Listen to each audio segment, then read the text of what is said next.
Hey there, Taylor and Gia here, and of course Sam.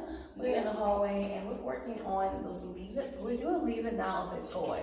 Now, we all know that leaving toys alone is very hard for Sam, and he tends to go into this obsessive seeking mode afterwards, where he is constantly looking for that toy and he's not really relaxing.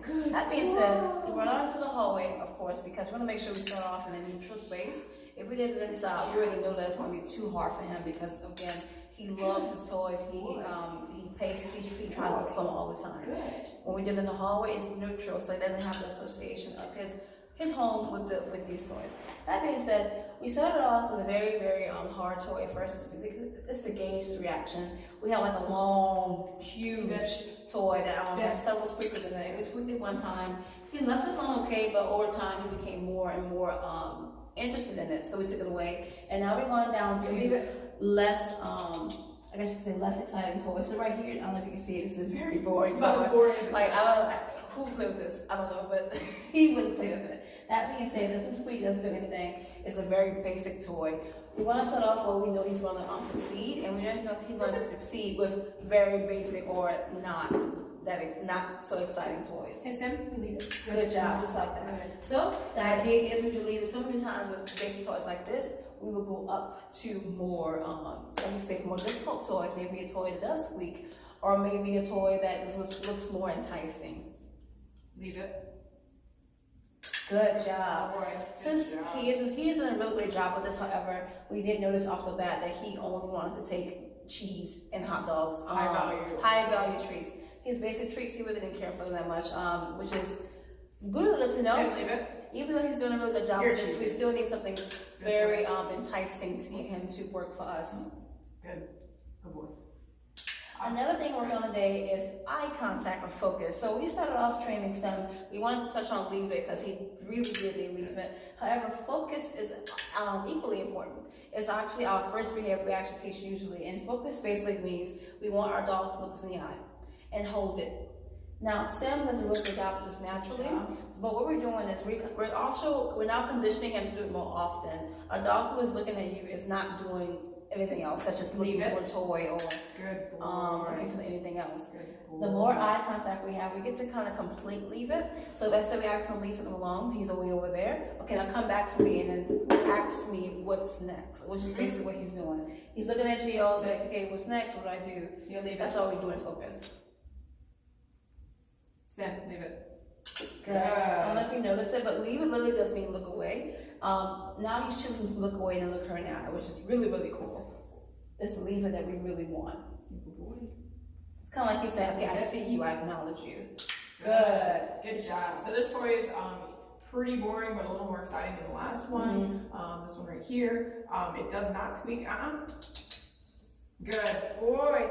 But the whole point here is that we're going to set him up for success. So we know that he tends to be pretty obsessive about small, squeaky, plushy toys. So right now we're working with like a hard plastic one or a nylon, and then this one's a rubbery one that doesn't make any sound at all. It's not very exciting. And this is really us setting him up for success and practicing Leave It with something he doesn't necessarily want that much.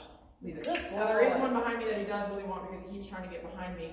Another thing that's really helpful is teaching him some personal space, like him encroaching in my space. He needs to, backing him up, keeping him away from those things. It ultimately keeps you in control of the situation, and he doesn't need to feel like he needs to seek it out all the time. Earlier while we were doing this, we took a toy away and he started to try to dig through our backpacks. And we behind us, stuff like that. Yeah, we immediately discouraged that. We shortened the leash. Like as you already know, when you put him on that long line, he starts to behave a little bit better. But right now he is going behind Taylor's back trying to find something. And there's nothing behind my back. There was something behind my back, but there isn't. So it was really important what you just said is that he's still looking. What he's doing is looking, is seeking. Naturally, dogs are in a seeking mode, and they're looking for something to do. However, his seeking is more of an obsessive. Okay, I'm looking. He doesn't stop. That being said, whenever he's doing that, I'm looking, that we want to stop him. Like, no, don't stop that. You know what you're doing. Can you come sit instead? Can you come focus on watching instead? Good Good boy. job. Good job. Now that is something we're going to touch on the next time. Drop it. Is drop it, releasing the toys a little bit easier. He just picked this up, but he did choose to drop it when I presented it with a hot dog, which means that he does still find hot dogs and cheese more motivating than this toy. And this toy again is extremely boring. It's about as boring as a ball can get, but it is plushy, which is something that it does squeak, which is something that is more something that he likes. Right. Another thing. Oh yeah. Now he knows. Yeah. Now he knows it squeaks. Hey. Yeah. I So know. this way next time. Keep dropping. You can do it. Good. Yeah, Perfect. good That's a really job. good example of dropping. We will touch on that next time. The last closing notes, we actually are discussing whether or not we're going to allow him to have some toys. These toys will have to be huge. Yeah. Like big dog toys. Like I wish I could actually I'm gonna show you guys, but large toys that he can't really pick up that well. We think those would be a really good alternative versus the toys he can pick up and hold in his mouth. He tends to want to pick it up and hold it forever. Well, I'm pretty sure you can't pick up this giant toy because it's so heavy. But we'll talk to you about that when you guys. You have to leave it. Guys next time. Come on, let's go. Good boy. Yeah, you gotta get it. Keeps trying to get behind me, trying to find the toys behind me, and I'm, encouraging him not to do that. And I'm not gonna yank on the leash, but just making it worth his while to go over there. Good boy. And just so you know, in the home you're not gonna have the leash. So it's really important that we don't add tension because the tension's not normal. It's not gonna happen in everyday life. Boy, good job. Good job. And we're really just watching for those moments where you see that he's not as interested as he was. He's definitely showing a little bit more disinterest just because he thinks he's starting to understand that we're not going to let him have it, which is really important that he understands those boundaries. But he's doing really good. And after those leave-its, good job. After those leave-its, that's where that eye contact comes in, where we're trying to redirect his attention. So it's like, okay, leave it and also look at me. Change your state of mind. Yeah, he's a good boy. Good job. All right, well, Sim is doing awesome. We're going to keep working at this.